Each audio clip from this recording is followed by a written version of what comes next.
অনেক দিন থেকে জঙ্গলে মানুষ আসেনি।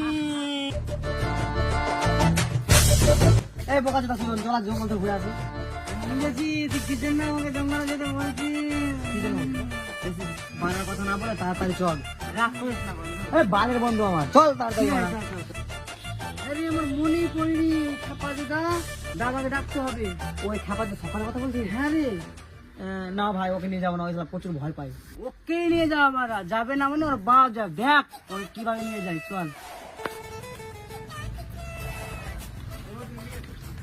যাবি মিষ্টি খেতে? কোথায় যাবি মিষ্টি খেতে? চল চল। খাপা চোদাকে দেখে মনে হয় বাপের দোকানে মিষ্টি খেতে যাবে। এবার তুই ঠিক বলেছিস বন্ধু, ওই জঙ্গলের বড় মিষ্টির দোকানটা দিয়ে যাবো। চল চল চল, বাড়াটাকে নিয়ে চল। আবি তুই তো বোকা চোদাকে তাড়াতাড়ি পটালি, কি হবে? কি পটালি বন্ধু?